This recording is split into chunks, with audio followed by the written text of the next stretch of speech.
July August ছাত্র জনতার গণঅভ্যুত্থানে রংপুরের বেগম রোকেয়া বিশ্ববিদ্যালয়ের শিক্ষার্থী আবু সাইদ হত্যার ঘটনায় প্রথমবারের মতো আন্তর্জাতিক অপরাধ ট্রাইব্যুনালে মামলা দায়ের করা হয়েছে, যেখানে শেখ হাসিনাকে প্রধান আসামি করে 2 পুলিশ সদস্য সহ আরও 4 জনের নাম উল্লেখ করা হয়েছে।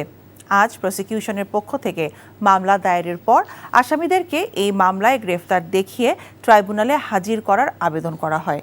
পরে শুনানি শেষে ট্রাইব্যুনাল আবেদন মঞ্জুর করে আগামী 9 এপ্রিল গ্রেফতারকৃত 4 আসামিকে হাজির করার নির্দেশ দেয়। হাসান জাবেদের রিপোর্ট।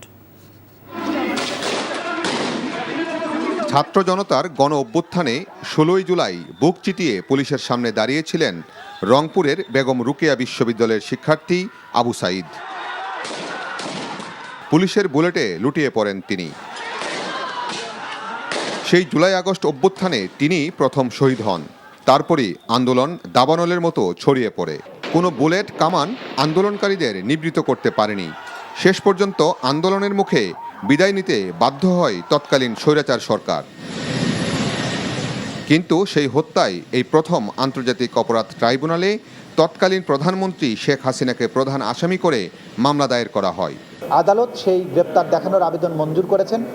আগামী 9 এপ্রিল তাদেরকে এই ট্রাইব্যুনালে প্রডিউস করার জন্য নির্দেশ দিয়েছেন এবং এই মামলার নির্ধারিত তারিখ আগামী তারিখ হবে 9 এপ্রিল। যেহেতু আবু সাইদের ঘটনাটি তদন্ত প্রায় সমাপ্ত হয়ে গেছে, 9 এপ্রিলের মধ্যেই আমরা আশা করছি আবু সাইদের ঘটনার তদন্ত রিপোর্ট এই আদালতে দাখিল করা সম্ভব হবে। এই মামলার 4 আসামি ইতোমধ্যে অন্য মামলায় গ্রেফতার হয়ে কারাগারে আছেন। তারা হলেন বেগম রোকেয়া বিশ্ববিদ্যালয়ের তৎকালীন প্রক্টর শরীফুল ইসলাম, বিশ্ববিদ্যালয় শাখা ছাত্রলীগের সাধারণ সম্পাদক এমরান চৌধুরী আকাশ, এসআই আমির হোসেন ও কনস্টেবল সুজন চন্দ্র রায়। তারা সরাসরি গুলি এবং হামলার সাথে জড়িত ছিল বলে ট্রাইব্যুনালে উল্লেখ করে প্রসিকিউশন।